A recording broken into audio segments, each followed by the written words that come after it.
Saintess summons skeletons. By Morn. Chapter 431, We Live in a Society. Sofia jumped out of the window and let herself fall. She used the same trick she had used before in the Vake Hive, activating the graveyard on herself at the last second to dive into the ground.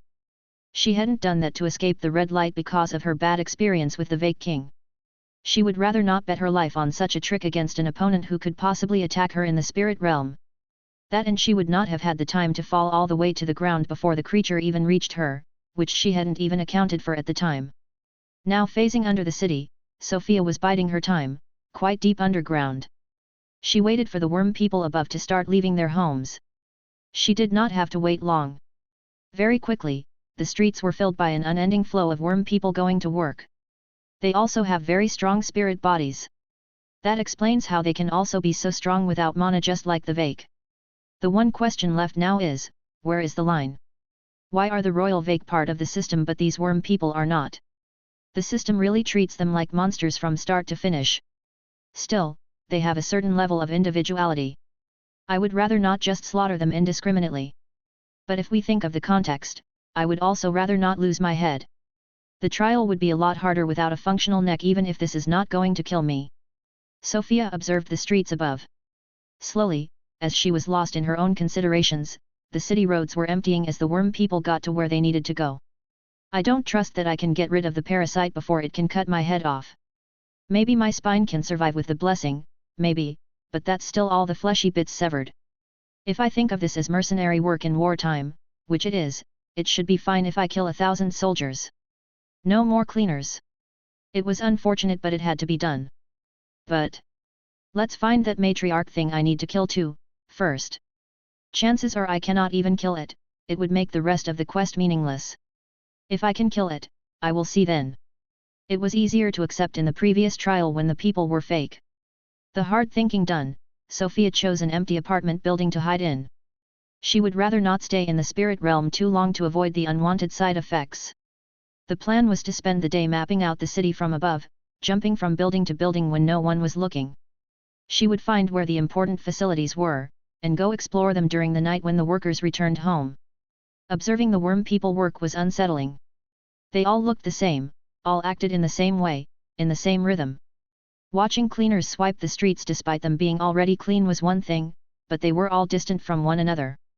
The guards were the same, patrols would walk around the streets, lined up and walking at the exact same pace. It was like looking at something stuck between two mirrors. It was all just strange. Sofia could look at the same place a few hours apart and be welcomed by the exact same sight, the same groups of worms, doing the same things, walking the same path. It all felt uncanny, unnatural. Like an empty facade, a mockery of an actual society. Most staggering of all was the complete lack of interaction. Even if the worms possibly had a way to communicate that Sofia could not perceive, there was no sign of them ever interacting with each other. They never stopped to take a break, were never distracted or slacking. So far the only time she had seen a worm not do its job properly was the sleeping guard in front of the mining facility the previous night. She never saw any of the worms eat or drink anything. If apparent individuality or emotions are part of the system having requirements, the stone ogres were more qualified. In the end, she stopped observing the Kijikiks, and focused on her objectives. Come night, she had a short list of 5 major buildings to check out, and she was already in place in an apartment near the first one, which was a small house-like building in the middle of the residential area with a peculiar architectural style, distinct from the rest, more refined. It was like a house from the outside world had been transported in the underground city. Sofia had not seen a single worm go in or out in the 3 hours she had spent watching it, but she did see a few spirit bodies inside when looking from the spirit realm, so it was by no means empty. The chances that the matriarch would be there were slim, in Sofia's opinion, but it was also a small building, so checking it first made sense. The worms inside the building left a bit before nightfall. They were all guards, but one of them wore an actual piece of clothing, a yellow scarf draped over its back, between his forearms. A distinctive trait. Maybe this one has an actual personality? Guardian Kijikik, LV 284, Imprint Power, 30, Effect, plus 3000 Health. An elite Kijikik of the Guardian variety. They have the ability to fight in a vicious way to compensate for their lack of strength. The description changed. Better to stay far from this one. As the guards left, Down the street, Sofia could see another group of 4 guards coming from around a corner. They also had a yellow-scarfed warrior who was a level 276 guardian. Never mind about personality.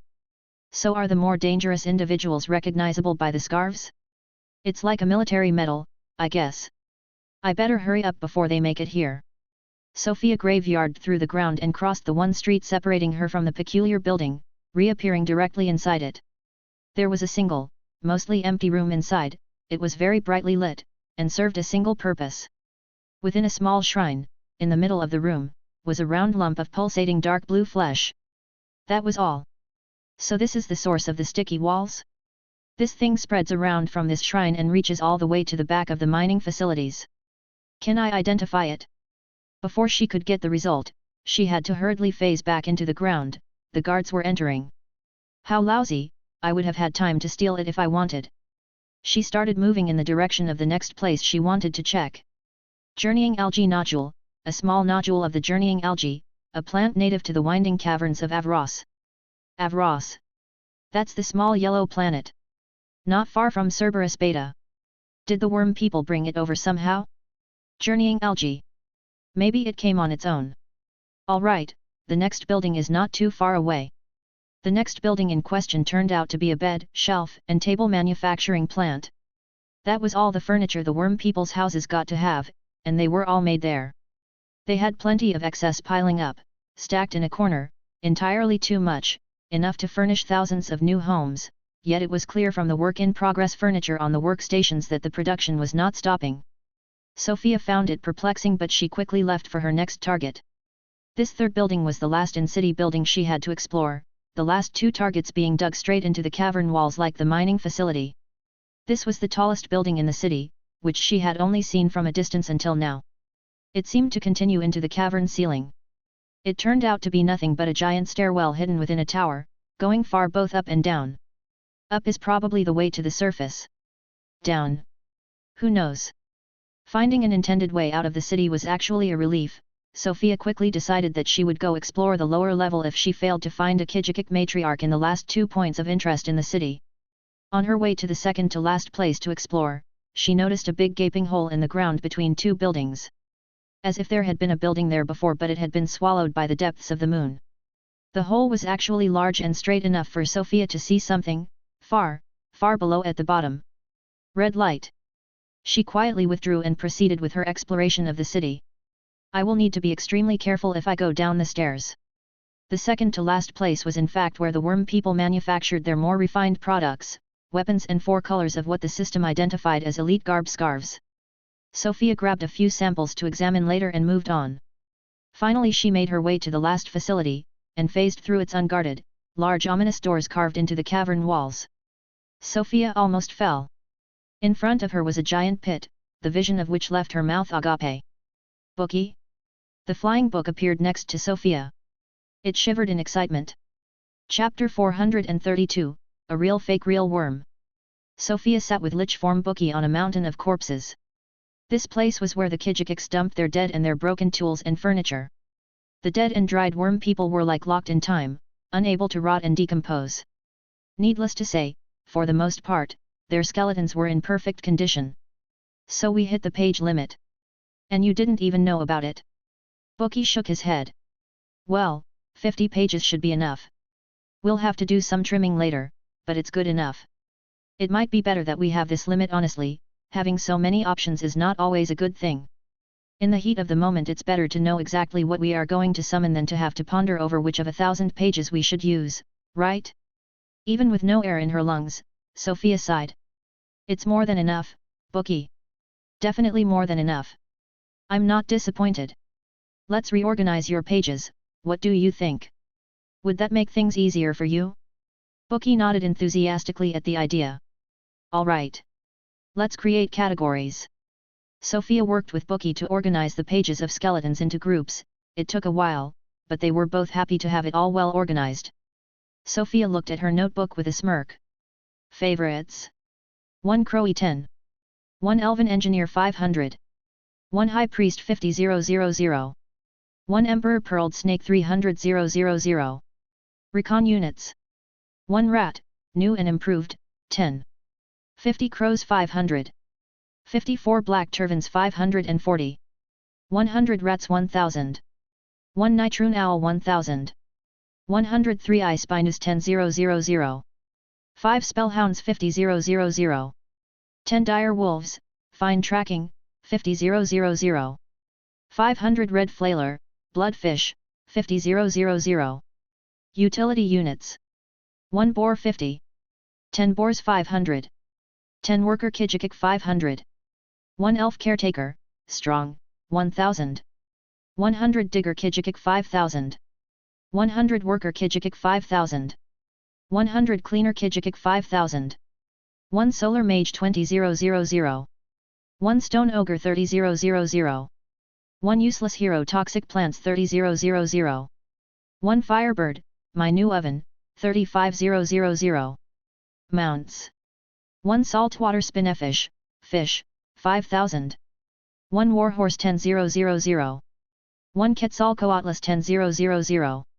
1 sokuva, not fluffy, sad face, 10,000. 1 sandworm 100,000. Support units. 1 soldier with bow, 5 rat, 50. 25 paladins 5000. 1 fat-eyed bear, was kill, 10,000. 5 fire salamanders 15,000. 5 giant ice spiders 50,000. 1 Sir Hellion 50,000. 10 female stone ogres 100,000. Defense units. 3 Templars 30,000. 20 Guardian Kijikik 20,000. 5 Quetzalcoatlus 50,000. 100 Guardian Kijikik 100,000. 100 Guardian Kijikik 100,000. 1 Quartz Giant, Gemite, 10,000,000. Attack units. 20 Soldier Kijikik 20,000. 4 Withered Vampire 40,000. 100 Soldier Kijikik 100,000. 100 Soldier Kijikik, more. 100,000. 100 Soldier Kijikik, more, 100,000. 3 Sir Hellions 150,000. 5 Sandworms 500,000. 1 Magicless Fae. 500,000. Truly a great harvest. Do you think you've got enough fog to summon 400 worms at once? Bookie seemed hesitant, but he did not straight up deny being able to do it. You've sure progressed a lot too from the beginning when 25 paladins was already pushing it. Keep up the good work. Sofia communicated to Bookie while patting his skull. After putting on an unlife rune and climbing out of the pit, Sofia switched back to the Master Thief title and covered herself in a long black cloak she just remembered had been sitting in her storage. This was the stealthiest she could get. I got this for now, but I should really work on recoloring the bone armor. Shouldn't be too hard. Wait. Bookie, let's try something. We're going to have to change one of your pages. Let's delete the one with a single bore. Sofia jumped back into the pit. She had an idea. Her preparations done, she headed to the square staircase tower, sneaked in by phasing through the ground, and started to make her way down. When she almost reached the bottom of the winding staircase, she stopped and called Bookie out. Bringing the preemptively emptied exoskeleton of a Guardian Kijikik, Sofia grabbed and ripped Bookie's newest page, a single Guardian Kijikik. Following Sofia's instructions, Bookie made sure to let the fog solidify within the dead shell, having it enter through a round hole in the exoskeleton's chest. It's in. Wait, don't move yet. The undead skeleton fit well within the exoskeleton, after all, it was originally its own. Sofia had ripped the skeleton out of the shell for Bookie to eat. That being said, with all the meat and blood gone, the end result was not very convincing, so came the next part, the stuffing. Rest in peace, my luxury cotton stuffed blanket, you will be missed. The process of getting the stuffing inside of the shell through the small round hole wasn't too hard since Sofia could manipulate bones to pull it from the inside.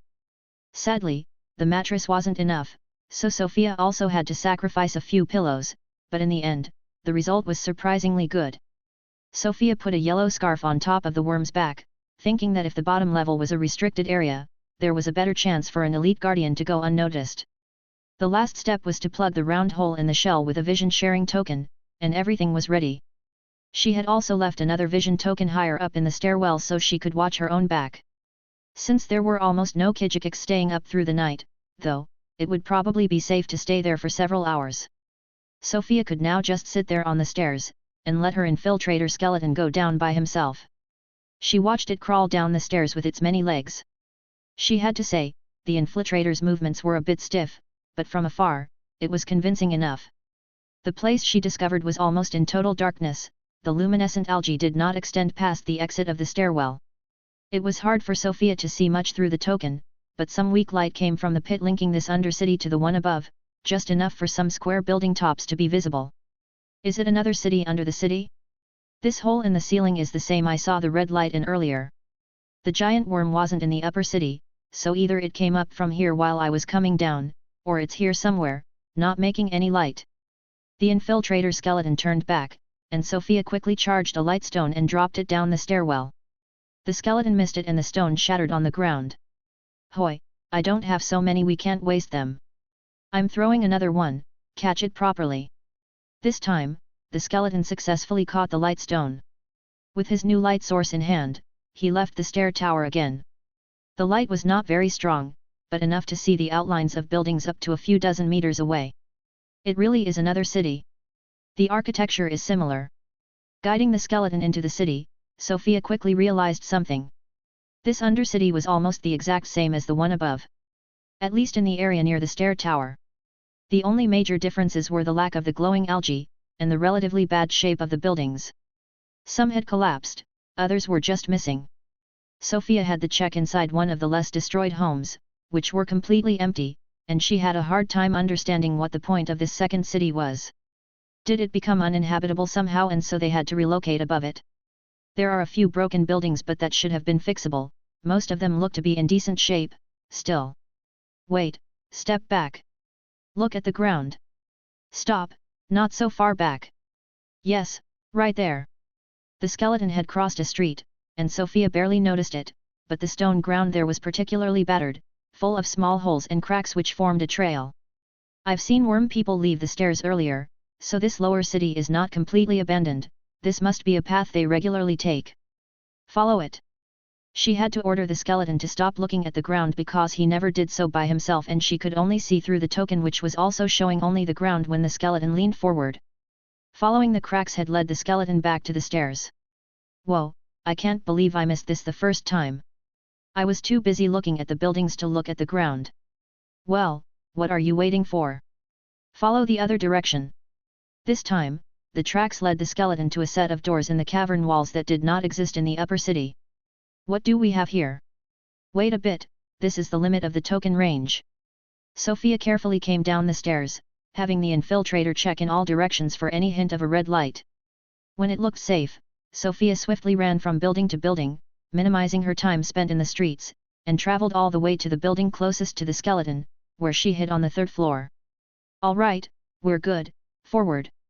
The skeleton pushed open the large set of heavy doors, and he was greeted by a quartet of raised spears.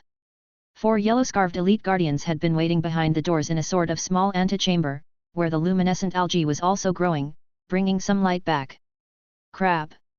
While Sofia was lost as to how to order the skeleton, it simply kept following her last order, and continued walking as if the spears pointed at him weren't there.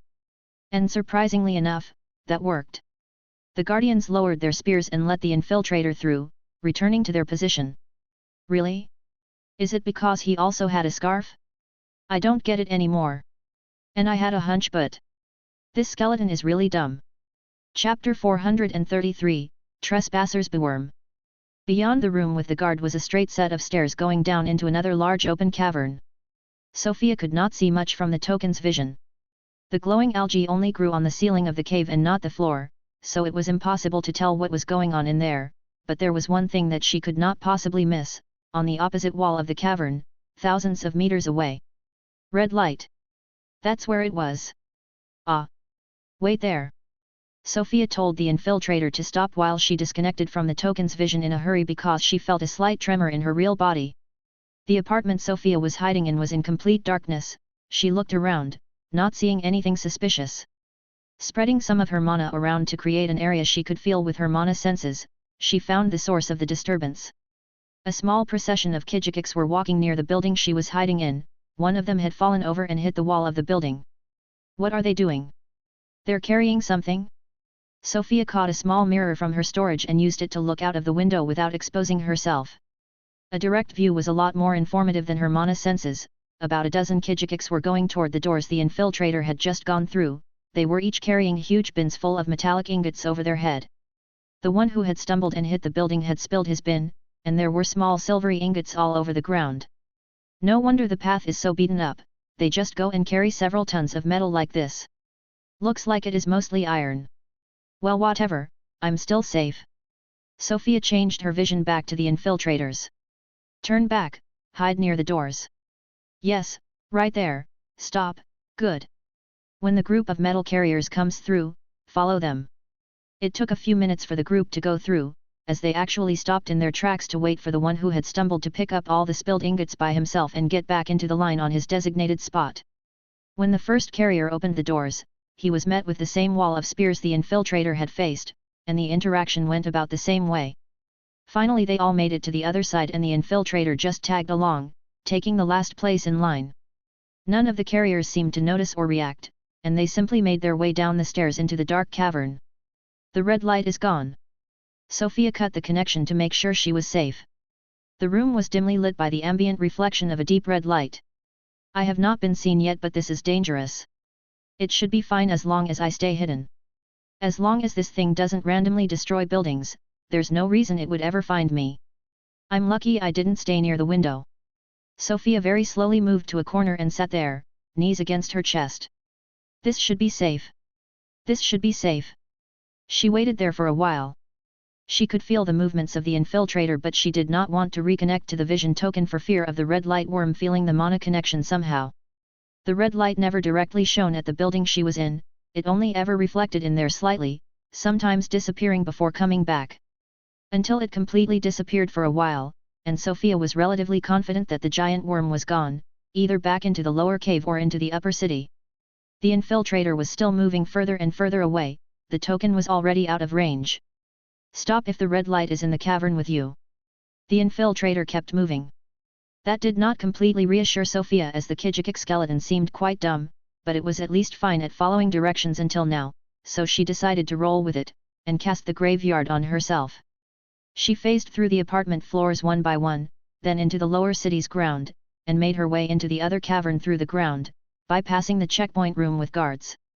Not wanting to go into the light near the entrance, she let the graveyard skeletons carry her down into the dark part of the cavern, and searched for a suitable foothold in the wall where she could stop on. It was not hard to find one, the cavern walls seemed natural and pretty uneven. The place she found even had a small rocky protuberance she could somewhat use to hide. The cavern was too big for her to see anything significant through the spirit realm, as her range of vision in it was very restricted, so it was only when the graveyard skeletons let her go that she could finally see inside the cavern with her own eyes.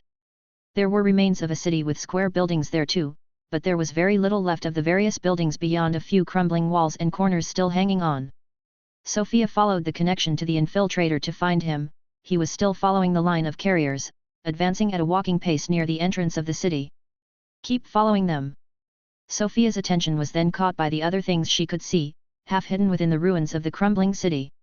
First were a bunch of vague corpses, second were big, bloated Kijikik, about 5 meters tall, that looked like huge larvae about to burst.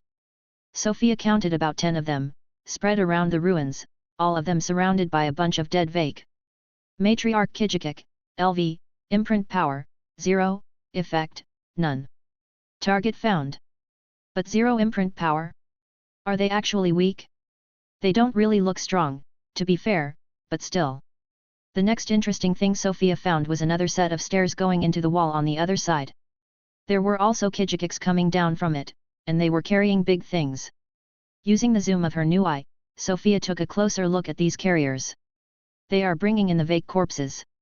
Sofia spent the next while observing the happenings in the cavern, fascinated by what she was seeing.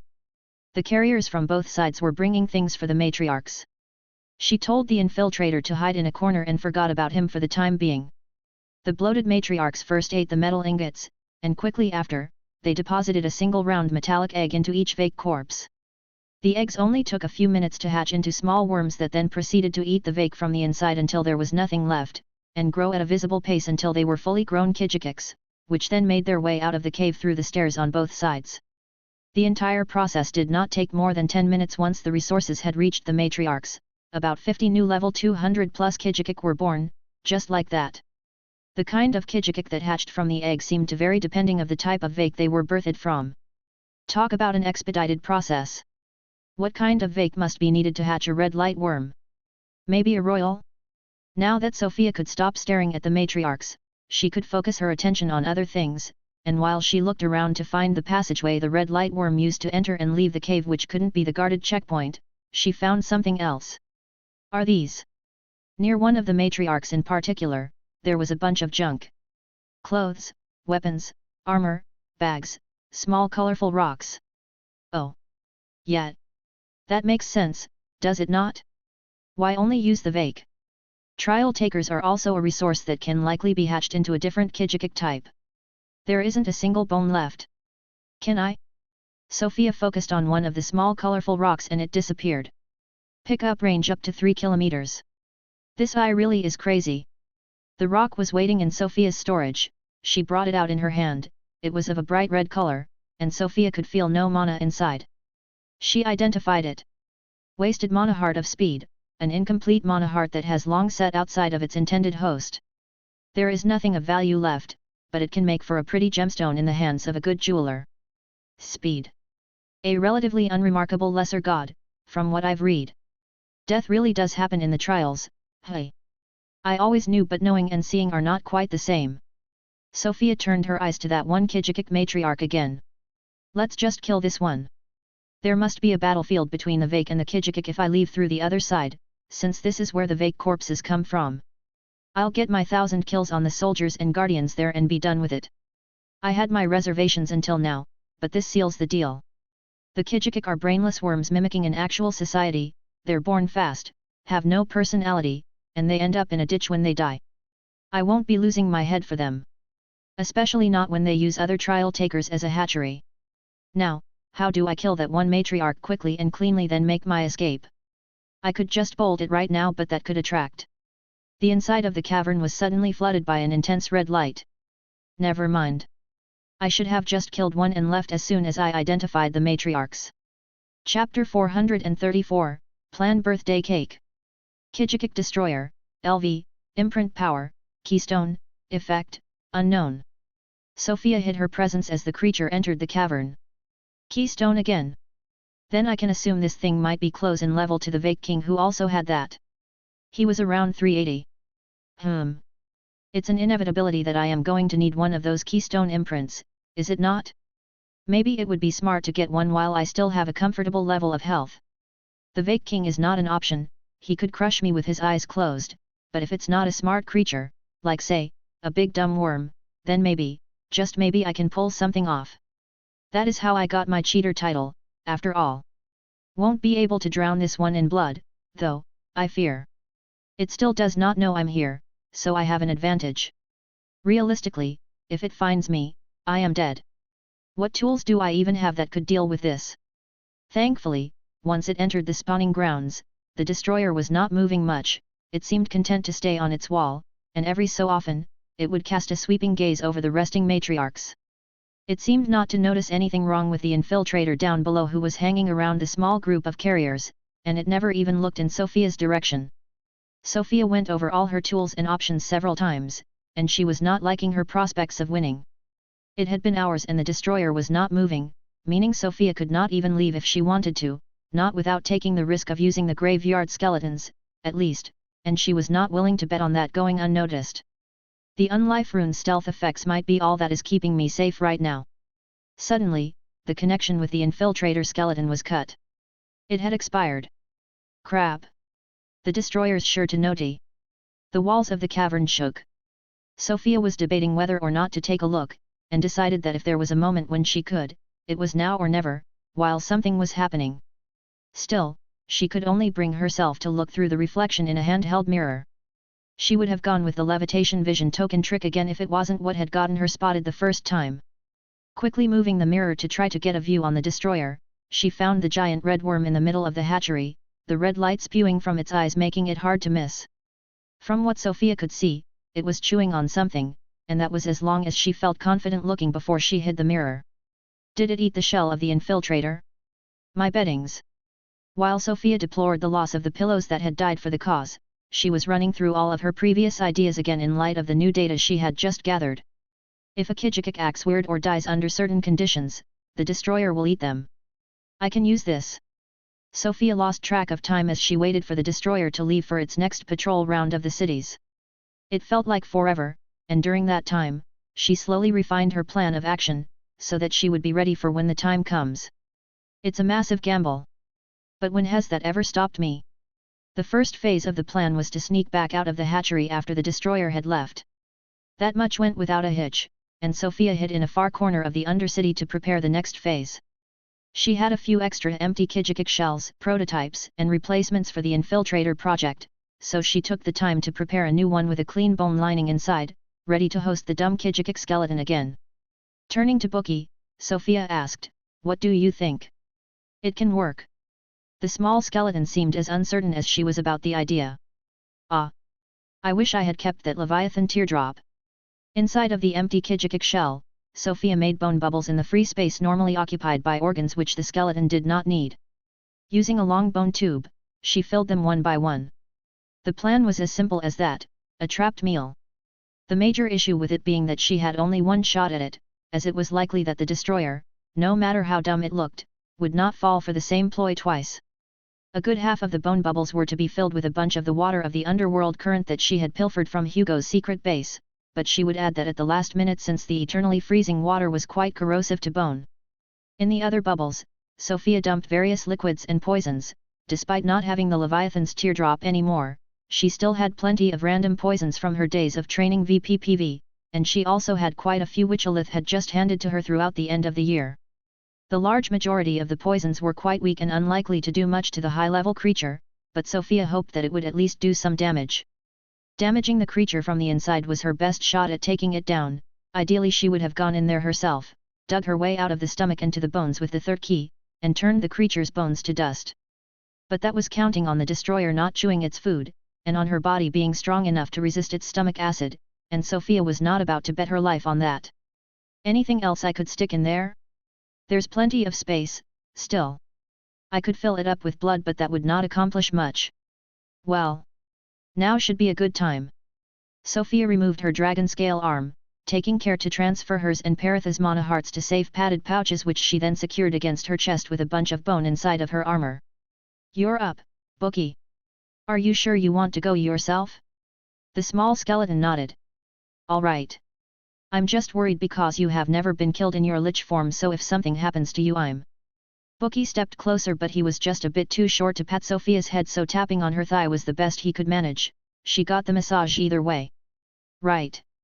I know it wouldn't work with the High Priest directly, but I'm still uneasy about letting you get eaten, you know." "All right, go on." Bookie took a step back and fused himself with the High Priest skeleton, gaining a cute scepter and all the holy powers that came with it. Then he walked back up to Sofia and presented his neck. With a clean strike of the third key, Bookie's neck was severed, and Sofia grabbed his skull. He let his body dissolve back into a mana mist, but before it could disperse, he managed to pull a bunch of it to his skull, and to gather it within his cranium. "You managed to keep a lot more than I thought. Let me give you Paritha's Bone Dominus blessing. You're going to need it more than him." The transfer of blessing done, Sofia kissed Bookie on the forehead before sticking his small skull into her dragon scale armor. Filling the arm with more bone, she made sure that Bookie was securely fitted inside, both able to look out through the shoulder hole, and not at risk of falling out. Such a stupid idea. Bookie's book form appeared near Sofia while the skull was still in the arm. "I get to keep a small part of you, hey." The book opened, presenting the single Kijikik's page. Sofia ripped it off and the skeleton appeared perfectly in place with the shell. Sofia then stuck the dragon scale arm with Bookie inside in it. It fit snugly between the poison-filled bone bubbles and the Kijikik skeleton's spine. With the preparations done, Sofia closed the entire thing back up with bone, and let the infiltrator do its job, and infiltrate the hatchery again.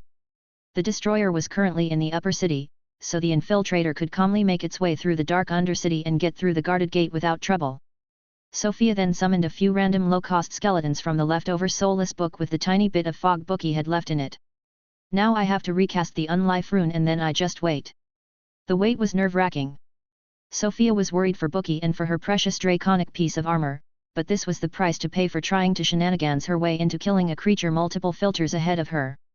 If I do all this, manage to kill the thing, and survive, and I can't absorb the keystone imprint because of some dumb reason like it being too damaged, I'm never saving the erased administration be warned, system. Soon after, the dark Undercity was bathed in an unnerving red light. It's coming. Bookie. It's time. Chapter 435, The Super Sofia Special.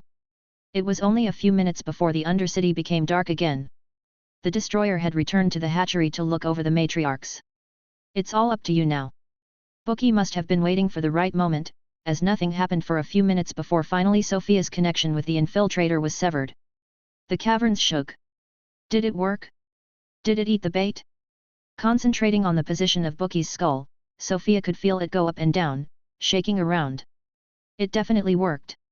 The caverns shook more. How do you like your meal, big worm? Is dragon scale a bit too tough for you? Or maybe it's the poisons that are doing it.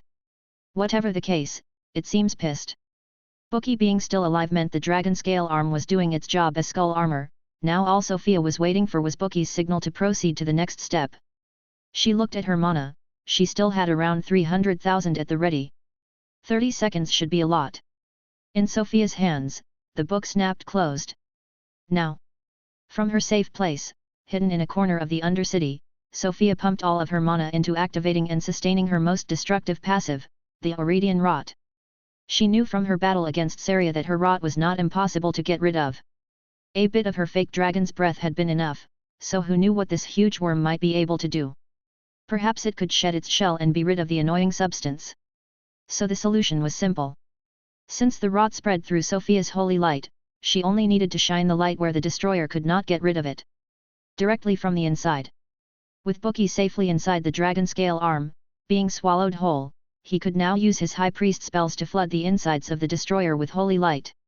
The destroyer had no mana, so the rot would not last long, but it would dig directly at its flesh and bones from within, and with 30 seconds of sustained cast, the rot would be laid on thick. Even for a creature as gigantic as the 100 meters long Kijikik destroyer, the damage would not be insignificant. The ground shook like the cavern was a volcano ready to erupt. Looking outside the apartment's window, Sofia could see many buildings of the Undercity crashing down, unable to sustain the structural damage caused by the quaking. She let her mana slowly be drained by the passive spell while she monitored Bookie's position. The destroyer was thrashing around violently in the hatchery. You have defeated Matriarch Kijikik, LV-89. Really? You have defeated Matriarch Kijikik, LV-73. You have defeated Matriarch Kijikik, LV-58. You have defeated Matriarch Kijikik, LV-92. Holy! The kills from the destroyer's rampage are getting attributed to me? That was not a part of the plan. In fact, Sofia had not even thought about the possibility of the destroyer killing the matriarchs, even if it was probably unintended. Nevertheless, Sofia kept dumping her mana away into the rot. The quaking grew more and more violent, the location of Bookie was moving so fast that it was hard to keep track of it. Crap! The building Sofia was in cracked and collapsed. She barely had time to jump out the window and into the dark streets of the Undercity. Then came another bad turn. The destroyer left the hatchery. Its movements violent and erratic, it burst into the Undercity, crawling upside down on the cavern's ceiling. The red light escaping its eyes was stronger than ever. Worse yet, they were pointed at Sofia as if trying to burn a hole through her. It already knew where I was. It must have followed the mana trail between me and Bookie. The destroyer roared. Buildings were pulverized by the cry. Sofia could only brace for impact as she felt the attack wash over her, shaking the core of her very being, gnawing at her soul, trying to invade it by force. You have been affected by mind control. But your skills negated the status. Then that pressure disappeared, as if erased from existence. You were subjected to a soul-altering attack, but it was dismissed. The mark of Afinareth punishes the attacker. The destroyer spasmed like it had been hit by lightning. It fell from the ceiling and crashed into the destroyed buildings below. Sofia had no time to admire the destruction. The destroyer was still alive, and it had seen her. Perith appeared near Sofia, and helped her up. As soon as she was back on her feet, she bit off her heart and transformed. Now was not the time to hesitate over a small level debt. Then she turned to the collapsed building beside her. Her extra skeletons had been trapped inside it as it collapsed but were not dead yet. She dismissed them in her unlife rune to absorb their mana through heat death. Mana, 21,569/417 Better than nothing. Parith disappeared back into her storage, ready to be out in case of an emergency, and Sofia ran. There was not much she was confident in doing against an opponent this strong, but running was becoming somewhat of a specialty of hers. In 2 jumps, Sofia ran across the city, and up into the tunnel the destroyer used to get from the undercity to the upper city. Jumping up from wall to wall, she flew into the sleeping upper city. The destroyer got back up and followed right after her. Sofia barely had time to jump out of the way as the destroyer erupted from the hole behind her. Sofia made a quick turn, getting out of the creature's field of vision by hiding in the city's streets. The streets were just large enough for the destroyer to navigate them. It followed Sofia, but it avoided destroying the buildings, instead slithering between them. That slowed it considerably. Sofia ran dashing through the streets and taking every turn she could, but she could see behind her, and the horrific insectoid head of the destroyer was never far. Switching strategy, Sofia started jumping through windows, over the sleeping Kijikiks, and running through buildings to try to escape the creature, but she could never get away from it. Whatever she did, every time she stepped out, the destroyer's head was closer and closer, until the point where she entered a building, and the destroyer's gaping maws were waiting for her outside of the opposite window. Sofia managed a last-second turn as the maws closed in on her, destroying the building's wall. Trying to exit from where she entered, Sofia discovered that the destroyed had wrapped itself around the building. Its many legs stabbed at her through the windows and the walls. Barely managing to avoid them, as the creature was striking blindly, Sofia could only move up, in the building. Barely avoiding the chomps of the giant head several times. The creature was still shaken by violent spasms that shook the building. It made its attacks sloppy. Sofia could tell, as it was made of her own mana, the rot was eating it from inside. Unfortunately, she ran out of vertical space to run. When she burst through the ceiling of the building's last floor, the open mouth of the destroyer was waiting for her. Regret. Sofia reappeared in the street next to the collapsing building she had been in a second prior. The destroyed was still wrapped around it. At the top, it bit at nothing. Awakened by the commotion, many Kijikik were starting to gather in the streets. Sofia paid them no mind, going as fast as she could. She ran straight through the city. The guardian Kijikiks tried to stop her from entering the mining facilities, but she ignored them, ducking under their spears and punching her way through the door and into the place she had entered the city through. Monitoring the destroyer's movements by tracking Bookie's position, Sofia felt it coming. She jumped in place, bursting through several ceilings, barely avoiding a lunge attack from the destroyer, which had crashed through the mining facility like a meteorite. As she soared through the floors, she bit down on the crystallized skills mana pearl she had been keeping in her mouth the entire time, just in case the situation was getting desperate. It was her first time using one, and she instantly felt her thoughts and mana regeneration speed up. The mining facilities were collapsing, but Sofia ran forward, weaving between the chunks of falling debris. She made her way deeper and deeper inside them, followed closely by the destroyer, which now paid no mind to anything around it, and only lunged at Sofia again and again, trying to swallow her whole, and when that missed, to impale her with its uncountable legs. The accelerated thoughts and demon body allowing her to dodge attacks far past the normal capabilities of someone her level were the only thing keeping Sofia alive through the unrelenting assault. Finally, she reached the depths of the mining facilities, the actual mining tunnels.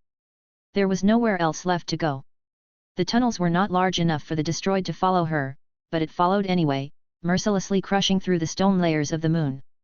Chapter 436 Heartaches. Sofia ran as fast as she possibly could, taking random turns, delving deeper and deeper into the mines, but nothing could free her of the destroyer's pursuit.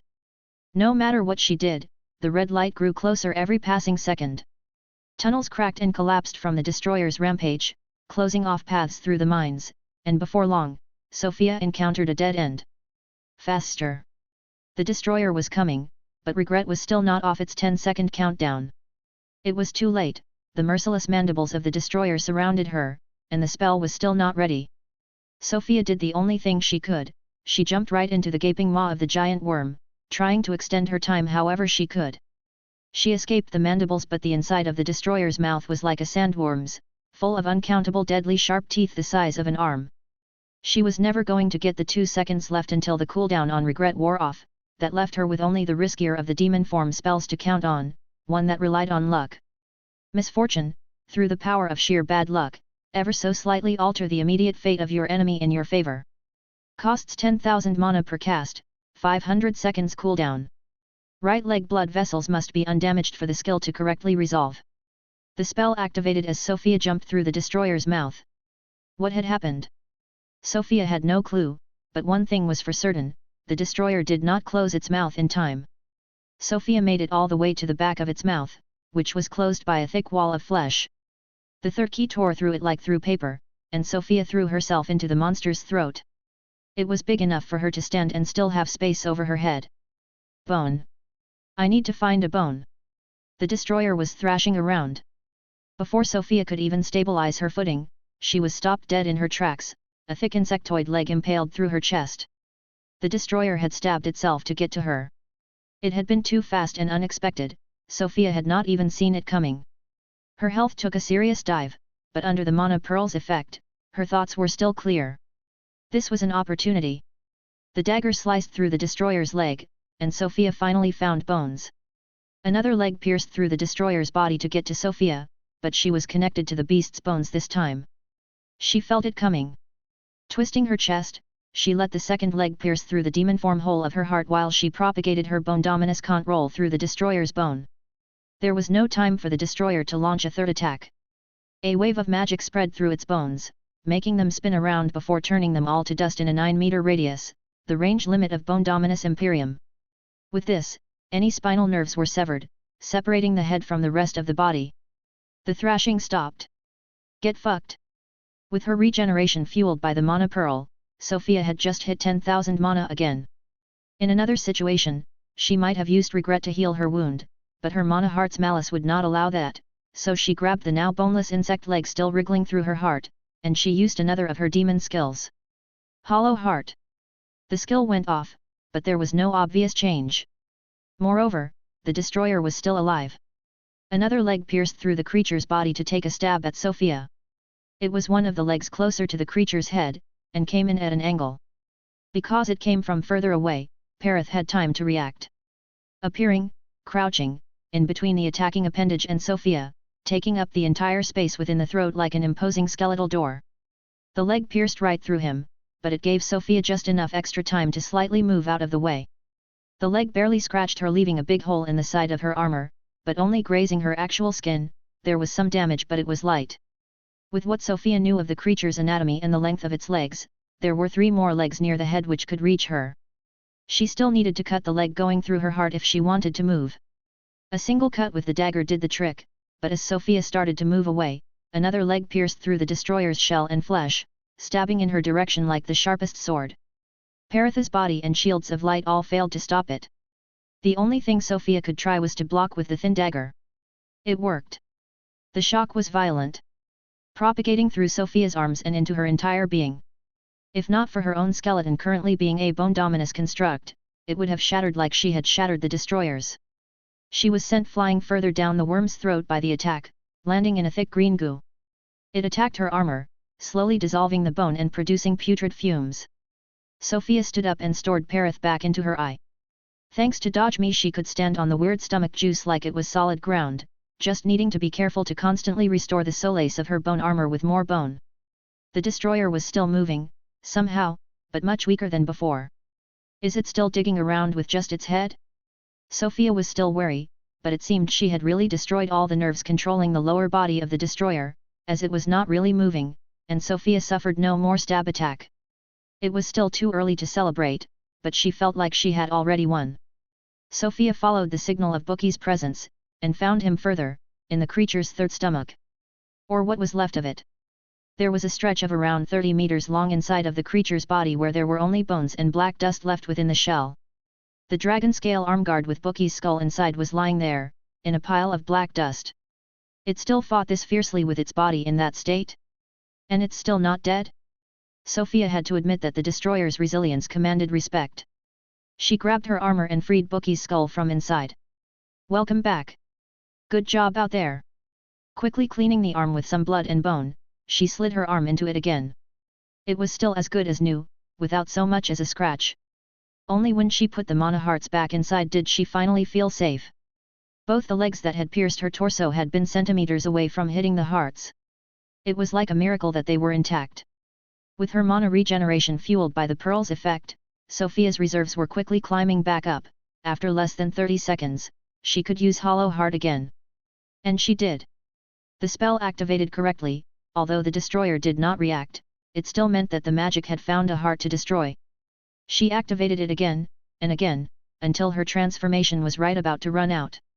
She only had a few seconds left when, both of her hands on the destroyer's shell from the inside, she activated it for the 7th time. You have defeated Kijikik Destroyer, LV 358, imprint cannot be damaged. Sofia's transformation ran out, but unlike the usual weakness that usually came with it, she felt a sudden surge of strength bolster her, which made her smile. It was coming from the crown. Enjoyed the show, victory? Still, Sofia was tired. She sat down in the piles of black dust her rod had left behind. A new title has been unlocked. The good news just keep coming. Giant Slayer, through wits and determination, you have again and again fell foes far beyond your size or capability. Effect, gain the temporary passive skill Elor's Battle Instincts when battling enemies of monstrous size. Sofia was interested, but the system would not provide any further explanation on Elor's Battle Instincts, not on the specifics of monstrous size, so she quickly turned her attention to another pressing matter. I should hurry and collect the imprint. As for whether it was for her or for Perith, there was no question. If the keystone imprint was some kind of finishing touch to a mana heart, she was the one who needed it the most, as the entire point of Afineretha's boon was to push beyond the limit, so it was imperative that she reached said limit first. She brought out her mana heart, held it high, and activated it. The destroyer was a manaless creature, and yet, Sofia could visibly see the usually invisible mana imprint being pulled into the heart. It was strong, violent, powerful. When the process stopped, the mana heart had changed. It no longer looked like a rock, but like a round, glowing piece of the destroyer's red shell. Destroyer's Nascent Mana Heart of Afinereth. Chapter 437, Kijikik Harvester. Destroyer's Nascent Mana Heart of Afinereth, /C tier / 9 months, 22 days, 13 hours. Imprint progress, 741.51/1200. Small catalyzer, 0/1. Keystone, 1/1. Effects, stats will be doubled. All stats plus 45%, C rank base. All stats plus 50%. Health plus 10,561. Stamina plus 10,000. Mana plus 43,590. Relocate core. Destroyer signature skill modifier. Signature skill modifier. Wait, 50%? That's new.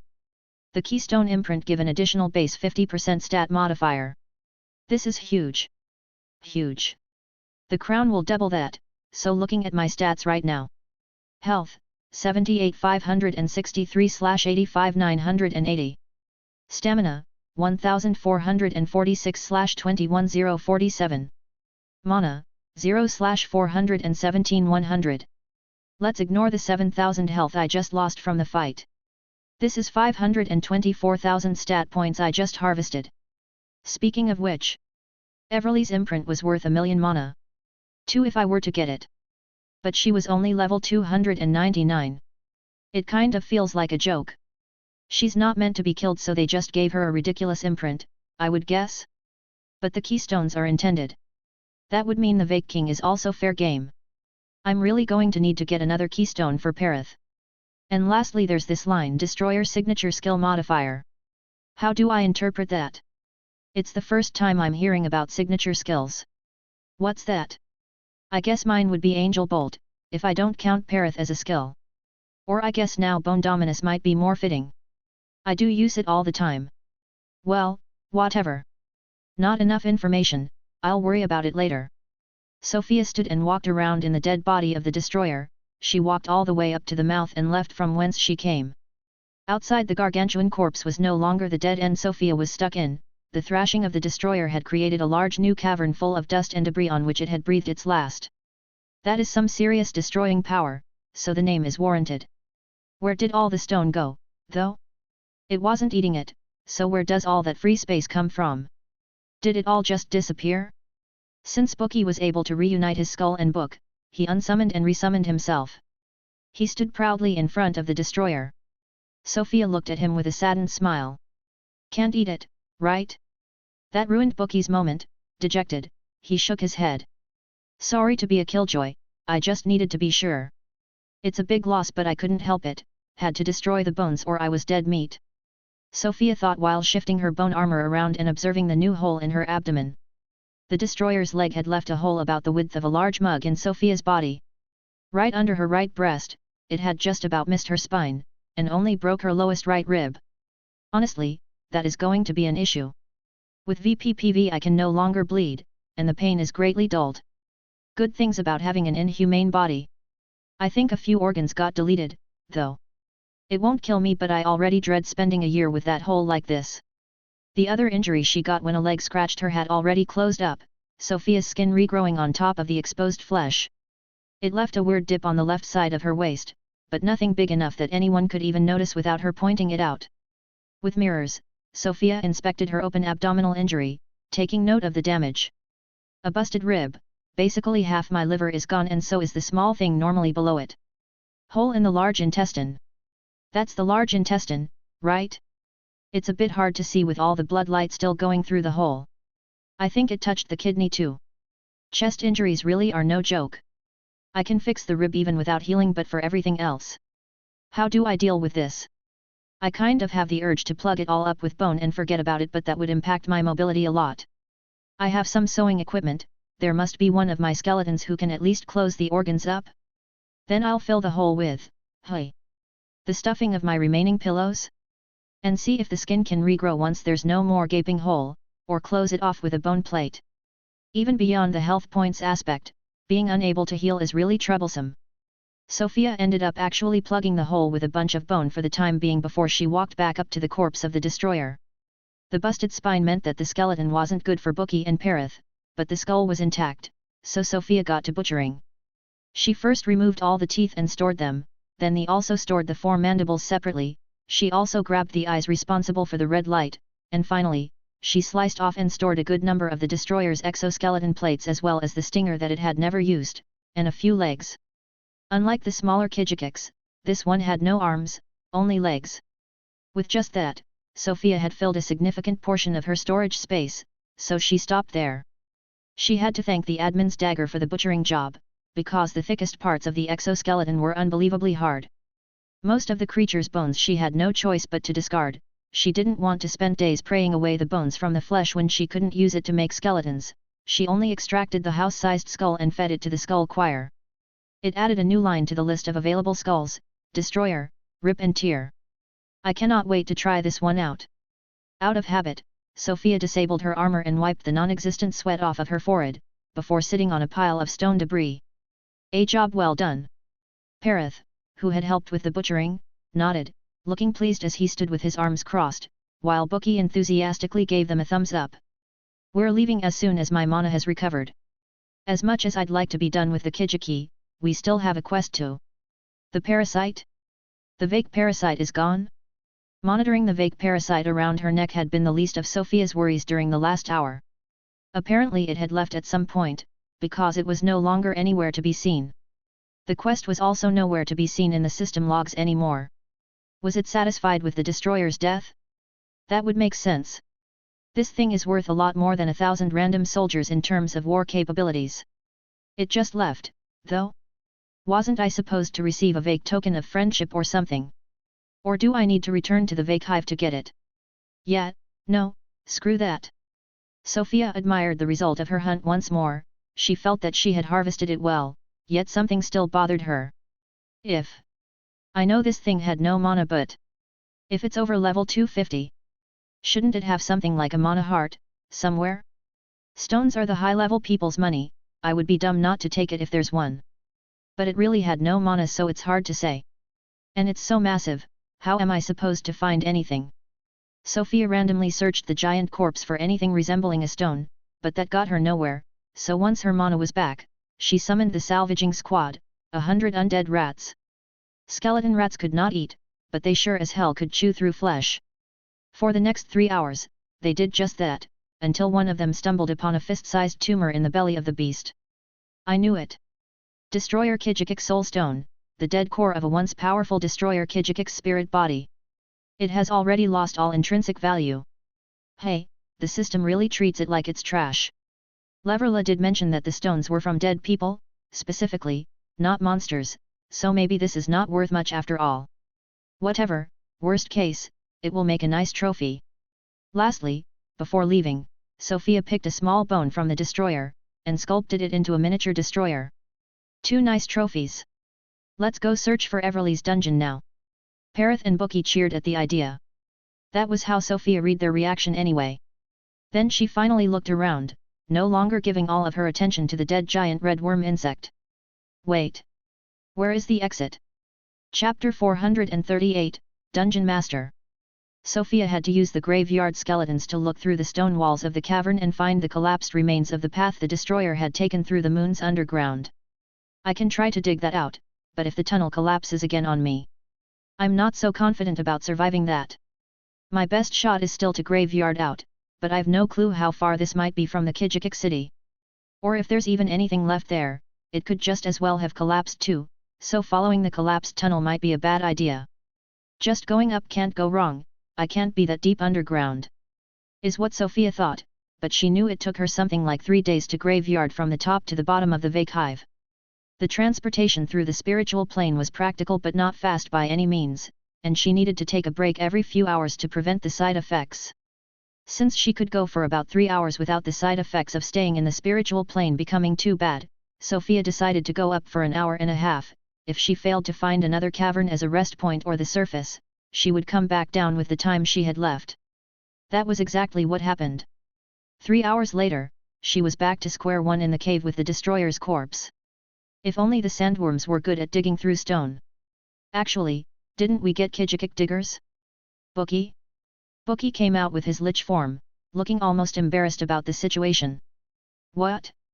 Is it because you didn't think about using the diggers either? We've never even summoned them, so it's not that strange to forget, especially with how many pages you have now. Anyway, ready? You got enough fog, right? The small skeleton nodded and handed the already open book of skeletons to Sofia. 100 digger Kijikik. 5,000 mana. So cheap. A small army of pickaxe-wielding worm skeletons appeared for Sofia to command. She ordered them to excavate the collapsed tunnel, and they immediately got to work. Sofia thought that she was going to be there for a long time, initially, but the excavation was actually quite fast-paced, and the newly created tunnel that started to take form after a few minutes of digging seemed safe enough. The Kijikiks were digging in a way that seemed pretty messy, the walls and floors weren't straight, and it was not like they used support beams or anything like that. It felt more like they were actual insects digging a tunnel, except it was human-sized and they did it with real tools. While the skeletons were digging, Sofia checked through the collapsed tunnels with the graveyard, and she actually made it to the other side before an hour and a half had gone by. I guess the destroyer couldn't have gone that far between the moment I jumped into its mouth and the moment I broke its spine. Actually, it did dig pretty far considering that was only a few seconds. Sofia unsummoned the diggers, which had turned out to be useless. It wasn't wrong to summon them. The process was annoying, because a lot of the mines had collapsed, but Sofia managed to find her way back to the Kijikik city about an hour later, only to find it completely abandoned. There were a few collapsed buildings from the destroyer's rampage, but more than 90% of the city was intact, yet there was no Kijikik to be seen anywhere. The weird algae is not making any light anymore either. Maybe that's why they left, more than the few destroyed buildings? Sofia returned to the place where she had found the algae nodule that she had identified before, and found that it was not that it was missing, but that this building in particular had been part of the buildings that had not survived her stunt. Did the entire cavern's algae die off because the nodule was crushed by a collapsed roof? The Kijikik rely on sight a lot, so they can't go in the dark. I guess they moved to the hatchery since they had glowing algae too that was not connected to this one. The hole linking to the Undercity was nearby, so Sofia went to give it a glance. She was a loot fiend, and she had not forgotten that there were plenty of dead trial takers things near one of the matriarchs. Sofia almost jumped straight into the hole, but her enthusiasm about fetching the loot was promptly extinguished. The Undercity was extremely well lit, in a worrying bright red. I changed my mind. Screw that, let's go for the stairs up. The same spiral staircase which led to the Undercity also went up. Sofia had no idea where it led to, but that was her best chance at regaining the surface, short of scouring the mines looking for the tunnel linking to the Vake Hive. About 500 meters above the city was another city. It was, again, a perfect replica of the city below, except that it was missing the algae. This one was in perfect condition all around, and seemed unused. Sofia only spent a few minutes looking around before continuing to walk up the stairs. One more. Oh, this one is still under construction, I think. No workers around, though. And the stairs keep going up. How many of the same city do you need? If I summon my digger and worker Kijikix and ask them to build a city, is this also what they will build? The next stop was not a city but an empty cavern the size of the city. So they're going to make at least one more. I have to ask, now. Is this the only Kijikix settlement? This pile of cities. Are there more, scattered all around the moon? That's a crazy thought. At the very least they have more destroyers than the one I killed, so it's not impossible. Eventually the pile madness stopped, and the stairs simply ended at the surface of the moon, completely unguarded. I guess it being a small hole in the ground in the middle of absolutely nowhere on a moon makes it pretty safe. Let's not interact with this moon's underground races anymore. Now, where is Everly's dungeon? Sofia felt a light tap on her shoulder. That was Bookie trying to gently nudge her awake. What is it? Is the horse running out a guy? No way. As Sofia opened her eyes, she had a hard time believing what she was seeing. She had been searching for the supposed dungeon for about a week now, and running around the monotone grey surface of the moon for days on end made for one hell of a drab adventure. She had resorted to going to sleep to make time go faster, while her warhorse skeleton dragged her around, and Bookie monitored his rats to explore in all directions. But finally, she had found something. A huge fortress, sticking out like a sore thumb, with thick walls and high crooked spires. This better be it. If that was the dungeon, great. If not, Sofia would explore the fortress and try to leave the moon right after, as she was starting to seriously dread the barren and dusty place. Do I enter from the front? Thinking it would be the polite thing to do in case this was not actually a dungeon, Sofia had the warhorse skeleton bring her to the massive wooden drawbridge, which was closed, but came down on its own as she approached. The sight almost made her forget she was stranded on a moon. Looks like I am welcome. I guess using the entrance instead of phasing through the walls has its perks. My mana senses cannot reach past the drawbridge at all. Curious. The instant the skeleton horse's hooves touched the drawbridge, a bunch of system notifications assaulted Sofia's vision. You have discovered the dungeon, Sunless Castle. Detected players, 2, please wait during calibration. That line in particular disappeared almost as soon as it appeared, and was replaced by a similar one. Detected players, 2.5, please wait during calibration. Is it that Bookie counts as half? Calibration successful, difficulty, hell. The following restrictions apply. Flying, forbidden. Planar transfer, forbidden. Teleportation, forbidden. Wall destruction, forbidden. The dungeon has been successfully calibrated according to your skills. Reward, Heart Catalyzer Series Choice Box. You will be given 60 seconds to use your storage items before the dungeon starts. Hi, you made me wait, smiley face. Sofia wanted to answer but with no air she couldn't speak, and since she was on a timer, that and all of her usual internal banter were to be skipped. One by one she made sure to have everything she needed out of her storage. Parith and Bookie already out. Bookie, take your book form out too, just in case. Saint set and crown all here, scepter good, dagger good. I need my shield too. Armor up. No planar transfer might mean it won't repair with my stocked bones. Sofia brought about a ton worth of bone slates out of her storage that appeared neatly piled up beside her.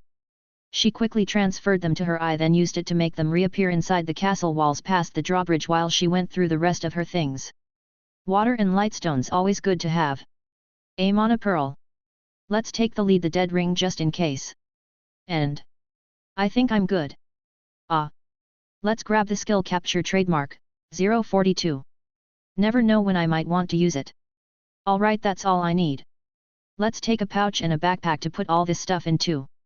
Sofia stuck the mana pearl inside of her armor just like she usually hid the dagger, and gave the backpack with the stones to Bookie. Just like that, the time was out, and the drawbridge started to close back up with them still on it, prompting them to hurry and move. "Is that all you need? Quickly come inside so we can talk." Inside the walls was the actual castle, surrounded by a courtyard which surprisingly had some strange vegetation growing, but which Sofia couldn't admire, as grey brick walls rose from the ground, transforming the open courtyard into a narrow corridor leading from where Sofia was to the castle gate. Moving walls. Will there be a lesser stone drake too? Sofia let Perith take the lead while she followed with Bookie on one side and the warhorse on the other. The bone slates were slowly following behind one by one like 10 square bone shields, made to move by bone dominus. Quickly walking the 50 or so meters to the castle gates, Perith opened the way, pushing the open. Sofia felt fresh air fill her lungs as soon as she walked past the gates. The mana density inside was also pretty high, making it a lot more comfortable than the harsh dusty void of the moon. "Music?" Everly's voice rang in Sofia's ears. "Welcome to my castle, adventurers. Now prepare to face death." Ha ha ha ha ha. Her sinister laughter stopped after a second or two, and before Sofia could even say anything, Everell spoke again. "How was the trip? Do you like the background music? I can change it if you want. This is going to be an interesting dungeon." Chapter 439, Dungeon Crawlers. Sofia took a deep breath. It's so nice to be able to speak again. Right. And yet, the music is nice. So much better than the moon's constant silence. Good to hear. And just wait until you hear the boss music. Would said boss be you? Sofia asked in return. Kind of. It's more like I'm the dungeon itself. Oh, and I'm not allowed to save you even if it looks like you're gonna kick the bucket. In fact, I will be doing my best to kill you, be aware of that. Everell said that without showing any particular emotions, which Sofia felt a bit unsettling.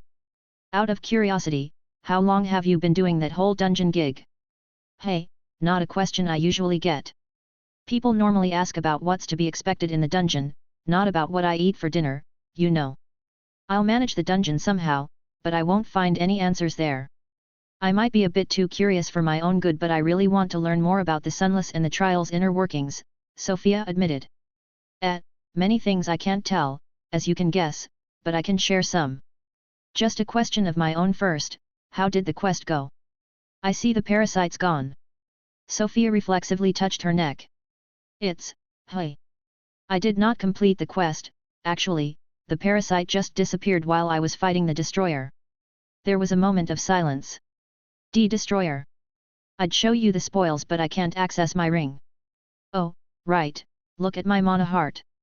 Neat, right? Sofia bragged while taking out her mana heart from under her arm to show it off.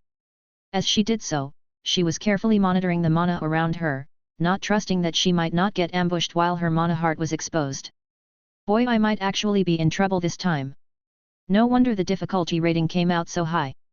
You're the first to actually trigger hell mode in the 400 years I've been working here, aha, Everell explained with an awkward laugh. Just 400? Supposedly the trial's been up for 3,000 years. How bad is it? Hey. I'd say you're cooked meat, but if you took down a Kijikik destroyer you might actually make it through? Reward's worth the trouble though. I think I get it, but care to explain what the reward exactly is? You get the boss imprint and any one series of heart catalysts that you want. Say you choose the slashing resistance series, you'll get a small, medium, large, and giant slashing catalyzer. Giant is for the rank above S. Yet.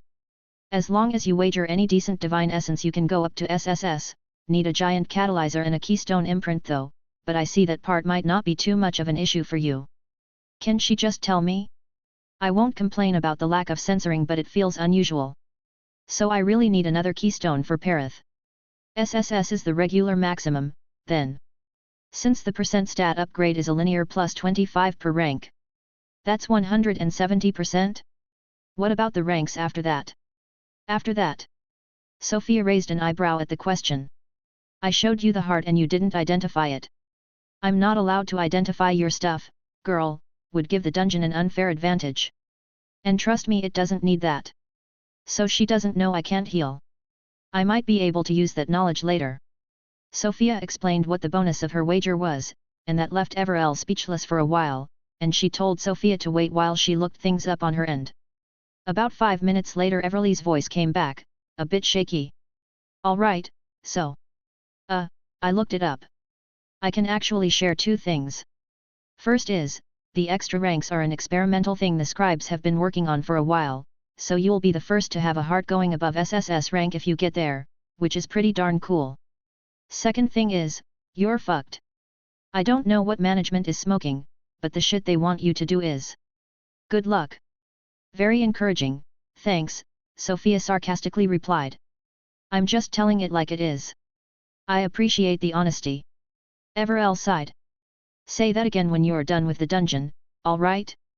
Actually I'll be making enemies if I kill you here, so try to make it through, please. Oh right, since you've been pretty nice, any type of imprint you'd like to get in particular? Making enemies? If I die here then it's only my fault for entering, though? You can control the imprints? If I could get only mana and skill shards that would be nice. Aight. Coming right up.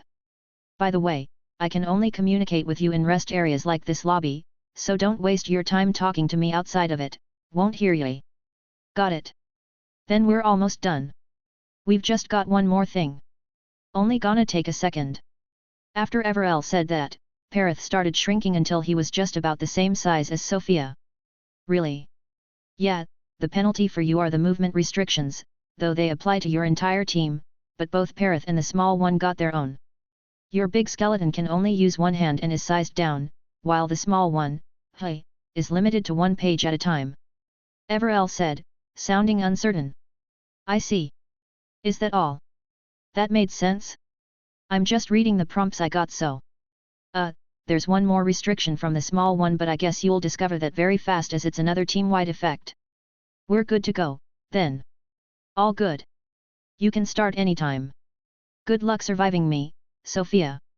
Sofia smiled under her helmet and walked with her skeletons to the door to the next room. Do your worst, Everell. Immediately after opening the door, the ambience changed. The relaxing music stopped, the temperature fell, and the mana in the air dried up in a second. No ambient mana outside of the rest areas. And I thought this place was nicer than the outside. At least there's still air so there's that. The long straight corridor in front of Sofia reminded her of the second trial's mazes, it was not exactly something she was glad to see again. There was a thick black fog about 10 meters down the corridor, preventing her from seeing any further. Her senses made it clear that the fog was made entirely of mana. If not for the downsizing penalty, Perith wouldn't even be able to stand straight in there. Before going, she dismissed the warhorse skeleton.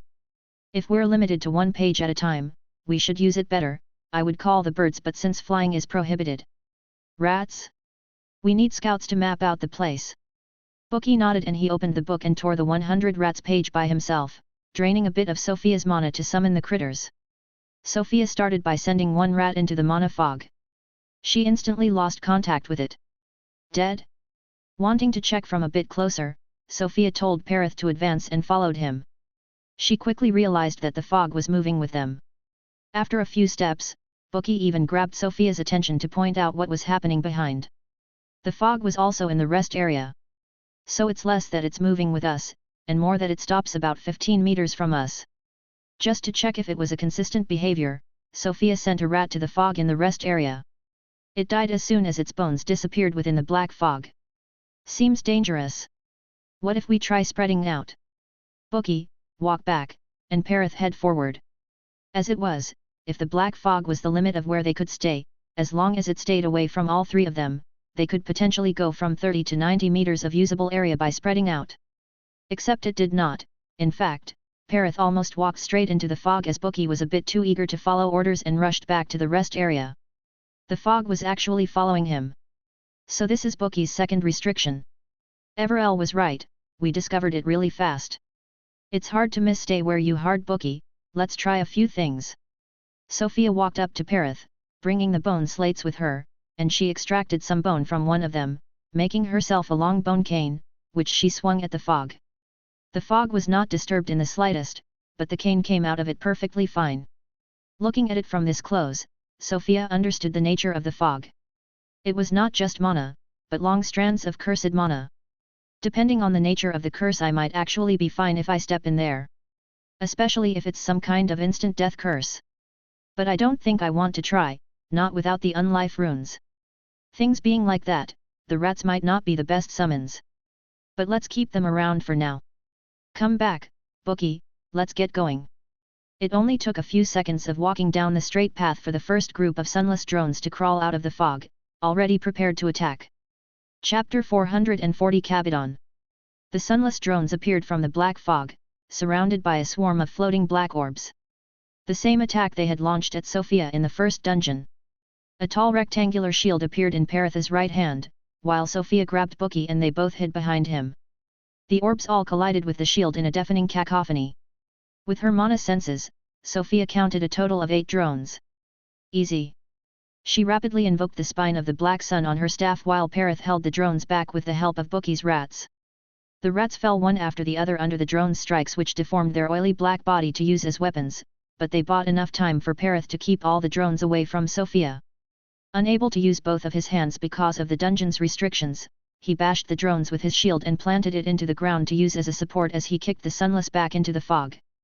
The spine fully formed on top of the scepter, Sofia lightly waved it, and used Bone Dominus to guide the whip straight toward the drone in the middle of the pack, engulfing them all in a solar burst. Just the time to recall the whip and throw it again twice, and the drones fell apart, leaving their usual sunless debris on the dungeon's floor. We lost 22 rats, but no health. Perfect fight. You have defeated Sunless Drone, LV 237, imprint intact. You have defeated Sunless Drone, LV 209, imprint intact. You have defeated Sunless Drone, LV 221, imprint intact. You have defeated Sunless Drone, LV 200, imprint intact. You have defeated Sunless Drone, LV 233, imprint intact. You have defeated Sunless Drone, LV 236, imprint intact. You have defeated Sunless Drone, LV 240, imprint intact. You have defeated Sunless Drone, LV 225, imprint intact. It tells me about the imprints? It had stopped for the drones when I got all the drone skill shards. Did Everell really change them to mana? Looking at the kill notifications, Sofia felt that she kind of missed the skill level up ones which she had disabled for a long time to alleviate the system's visual clutter that could be distracting during fights. I can probably reactivate them, it's been a while. Too bad the spine is already max level, this could have been a good place to train the skill if the corridors are going to stay narrow like this. Speaking of which, almost all my skills are done leveling. Graveyard is at 248 and Skull Choir is at 236, but that's all I have left to work on in the class skills, for the quickly leveling ones at least. Let's aim to get the choir to 249 in this dungeon. While Sofia looked at her notifications and skills, Perith gathered the debris and brought them to Sofia. You could have told the rats to do that, but thanks. Also, nice moves. I guess the dungeon only restricts your left hand, that still leaves 3 limbs. The shield is nice, but what if you need to actually attack? Your usual big swords aren't really good for one hand, even less in these small corridors. Perith nodded along as he heard Sofia's opinion. Since his left hand was free, he used it to scratch his chin as he thought about his weapon choice, which Sofia found cute. Eventually, the shield of light changed to a cutlass, which Perith swung around for demonstration. That works. You don't often use maces, but maybe that could work against the drones too? The kicks worked well, but I worry you're exposing yourself too much. You need to be careful when you fight without the Sanctified Grounds. Sanctified Grounds was Perith's bread and butter with the huge buffs it gave. But, at 100 mana a second out of his very limited 50,000, in this dungeon with no ambient mana, if the group encountered too many groups of wandering drones like this one, he could quickly run out, hence why he hadn't used it in that fight. We need to pace ourselves or this could be dangerous. We can't even see the monsters coming because of the fog, so we have to be able and ready to fight at any time. While she was lost in thoughts, Sofia also absorbed the imprints and quickly checked her mana heart status. Each drone was worth 0.01 imprint power, and gave 1 mana point. Better than nothing, but what do I do with the debris? The sunless debris without an imprint were worthless rocks, as far as Sofia knew, at least. Until now she stored them all because she could, but without access to her storage, she could only decide to encumber Bookie's bag with them or leave them. They were left behind on the floor as the group moved ahead. Remembering that she was still one master thief, Sofia changed her title to the Impervious. The Impervious, lost your head and survived. Effect, hits that would deal less than 5% of your maximum health do not damage you. With this the drone's black orbs can't harm me as long as they don't get a direct hit. Probably the best title I can use in a dungeon full of small monsters. Sofia's expectation that it was full of small monsters was very rapidly proven true. The group soon encountered another pack of sunless drones, then another, and another.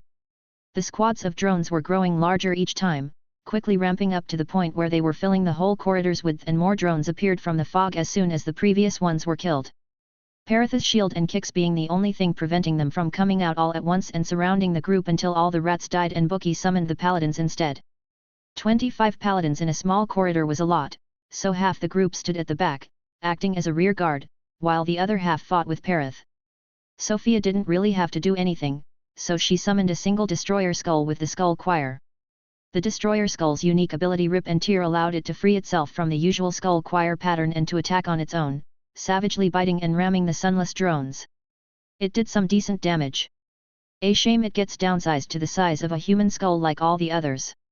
I don't know if this is my new favorite choir skull or not. The sandworm energy beams are pretty nice too. Sofia heard a subtle ding, and a new notification appeared in the corner of her vision. Skull choir reached level 237. Hell yeah, I missed these. The group made slow and steady progress through the straight corridor full of drones until suddenly it split into two ways. Since the fog prevented them from scouting both left and right, Sofia just chose to go right by default. They encountered more and more waves of sunless drones, which was already starting to get old, but Sofia noticed something. The corridor was very slowly getting narrower. About 20 minutes of cautious walking and several fights later, the corridor had become so narrow that Perith's large shoulder could barely fit through anymore, and the paladin skeletons had to be dismissed because they were forced into one long ridiculous line. When the drones appeared, they could only come one by one to get blocked by Perith's shield and get shredded by the floating destroyer skull. For a hell difficulty dungeon, it was starting off relatively easy, Sofia thought. Until both in front of Perith and behind Bookie, the ground rose, walling them all into a stretch of about 20 meters of the narrow corridor. Are we trapped? Perith punched the wall ahead of him, but his fist bounced right back off of the wall, just like his weapon did whenever he swung it and it hit the walls. This was the no breaking walls dungeon restriction. We're just boxed in between four walls? That's pretty shitty.